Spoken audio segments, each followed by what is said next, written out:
Everyone, what's up, what's up? Welcome back. It is Adam, and in today's video, I'm going to go over my final review on this pretty dang awesome phone, the OnePlus 8T. Remember, as a disclaimer, OnePlus did not provide this for review. I wish they did. However, this is coming from somebody who's predominantly used iPhones and iOS for the better half of the decade. I can't even remember exactly how many years it's been. So given that into context of this review, if I sound like a newbie or don't know everything about Android, well, I literally don't. I'm a newbie. It's the first time I had more of a flagship phone for a very long time. So with that said, let's see if the OnePlus 8T still is a good enough phone, given that it is going on sale now because their OnePlus 9 phones came out, and if OnePlus is just good overall if you're coming from iOS and iPhones. So one of the biggest upgrades I've heard a lot of people say they love about this phone is the 120Hz display now upgraded into this phone from their previous models. The battery life and also the cameras were the main highlights everyone seemed to talk about. Now, what did I think about that?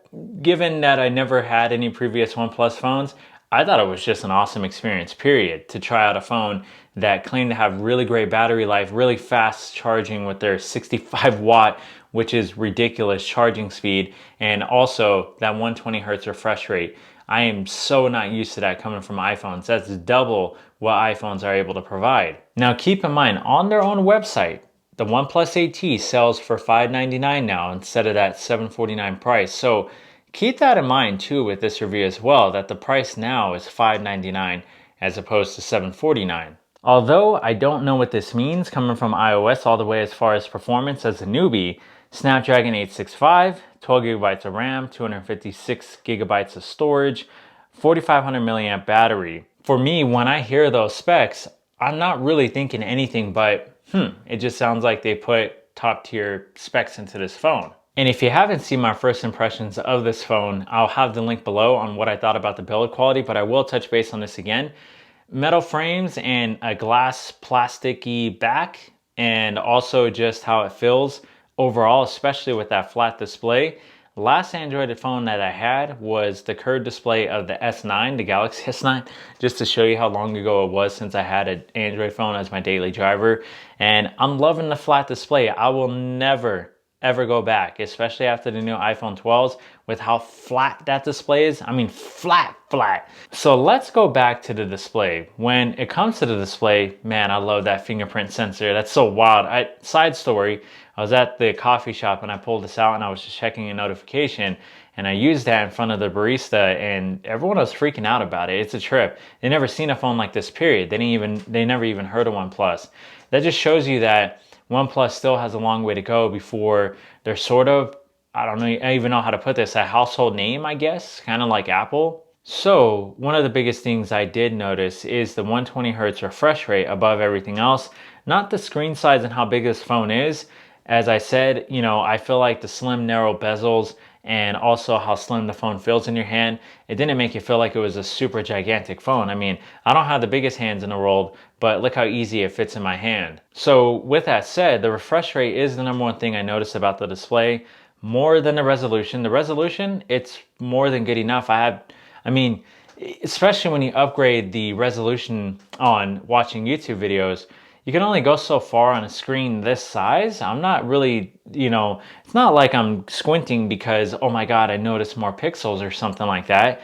It's just one of those things where, hey, they did an awesome job on the display, but if they didn't do 120Hz, I would have felt like it was any other phone. Why hasn't iPhones, I mean, they did it with their iPads. Why aren't they coming out with 90Hz at least? Because it does make a difference in the performance of your phone, how you're using it on a day-to-day, especially if you're multitasking a lot and whatnot. Those minor, fast, being able to navigate and switch to your apps differences or scrolling through a web page make a huge difference. And with this hole punch and this overall look, I really don't mind the hole punch. I think with the OnePlus 7 Pro, it was dope to have that mechanism where they had the pop-up selfie cam. However, this is more than good enough. It's not that intrusive. It's not a big notch. And I did notice that when I started using my iPhone with this simultaneously, I think the reason why Apple isn't getting rid of the notch is not because they don't have the technology to do it.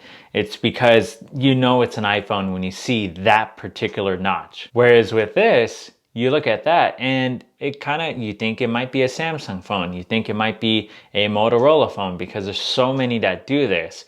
And now I'm getting to understand, I guarantee that's the only reason why Apple has not gotten rid of the notch on their iPhones. So with the battery life on this thing, 4,500 milliamps, with it being two separate batteries and 65-watt warp charging, I am pretty impressed with how quick it does charge. 5 minutes got me around 30%, 20 minutes to a half an hour got me almost about half, if not maybe a little bit more.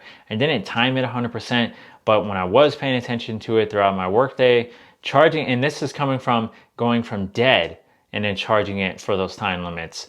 I'm pretty impressed. That's pretty crazy how for a phone that is now selling for $599 has something that fast with their charging speed. How long did it last me from my day-to-day when I was playing games, whether it's Call of Duty, Lumosity, or learning Duolingo with Spanish, or just checking email, uploading TikToks and YouTube, etc. Whenever I put heavy usage to it, I did get about 5 to 6 hours of battery life in a full day before I had to really charge it. And that's with 120 hertz refresh rate on that. I always say that weird. That's why I kind of pause. I'm not used to saying something like that. But anyway, and doing all my work on it and having the brightness probably about a medium with at night, putting on the comfort mode and all this and that, that's usually what I got. All right, I feel like I'm covering quite a bit. And also with the USB-C charger that comes with this, it won't be 65 watts for all products that use USB-C, but I think it is about 45 watts, or if I remember right, it is limited, but you still can charge your devices with that same cable in case you're wondering. Now, this phone doesn't have wireless charging. For me, I personally don't really care. I'm kind of like Craig Federighi when it comes to this.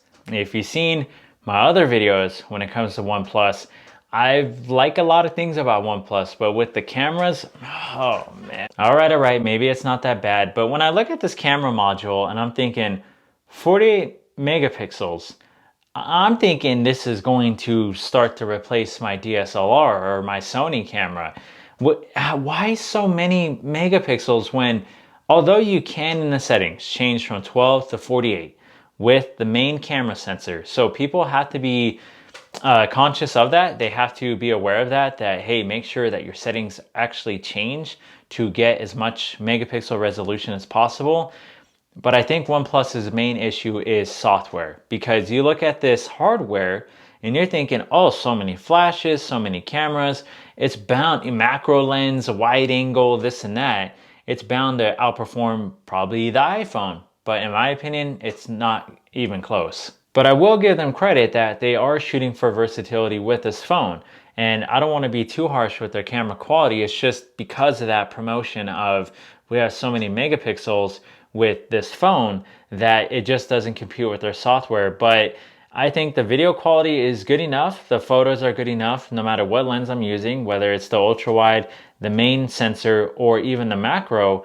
I do like that you can use it for different features. I mean, even if you look at the photo examples that I'm giving, the biggest issue is the cameras almost feel like they don't know what to do unless you're holding still, which is why with the video quality, it's not as good as an iPhone, especially with the iPhone 12s that came out, competing with this price range. Even though this phone is on sale, if you're a content creator and you're somebody that cares about, maybe you're getting onto TikTok or YouTube, or just care about taking a lot of photos when you travel or whatever it is you're doing, it doesn't have to be anything huge, but you're gonna do better elsewhere with the cameras. All right, so going back to some of the features I probably didn't mention yet, and that is the notification slider. I think it's dope that I'm not used to when you put your phone on silent all the way, it mutes everything, and that you can have the versatility of silent, ring, and just vibrate. I think that's dope. And speaking of the vibration motor in here, the haptics are pretty futuristic. They're they're more robotic and mechanical than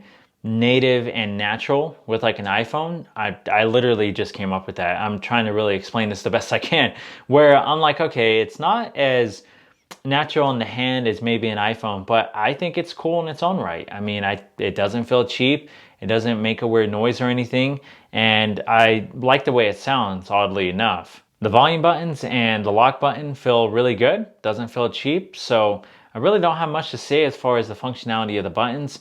It's just, it works. Now, probably the biggest thing I would say that made me like OnePlus a lot, above everything else, despite any criticism I've given this phone in this review, is their OxygenOS. They're the first smartphone company with their UI and with their operating software that actually incorporated one of my things I've always wanted to see, and that's Android mixed with iOS. And the gestures, the swiping, the going back and this and that with your thumb, all remind me of an iPhone, where it's not 100% the same. There's still a lot of, obviously it's an Android phone, so there's a lot of that influence that overtakes anything you would see on iOS, but the customizability, the functions of widgets and all that stuff, even though iOS has been doing that, I feel like it's just, you can't compete with the fact that Android did it first, so Android just knows it and does it a little bit better. Do I think the performance of this phone is buttery smooth? Absolutely, especially with the 120 hertz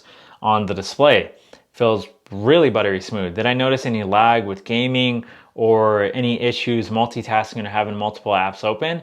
With 12 gigabytes of RAM, I didn't notice a thing, and I really tried running this to the ground. It's only when I first got the phone that I noticed some apps are crashing, and that's because I got too excited and was using too many things at once when I was trying to do all these downloads and updates and everything. And so for a split second, I was judging the phone, but then I quickly realized, you know what, this is my own fault. I'm not giving it time to really start up and do its thing. I noticed Android has a lot of interference with your experience. That's the other thing too, is they ask you to accept terms and conditions on every single thing, and every single thing. It doesn't matter what it is, the App Store, playing games, using photos. Jesus, I mean, Android asks you for your location and your privacy exposure on every single little thing. And that's been a huge turnoff from coming from iOS to Android. Is I don't know if iOS is sneakier at hiding their intent, or if they really care about your privacy more, whereas Android is like, listen, this is the only way we're going to be able to use your phone, is we want to see everything.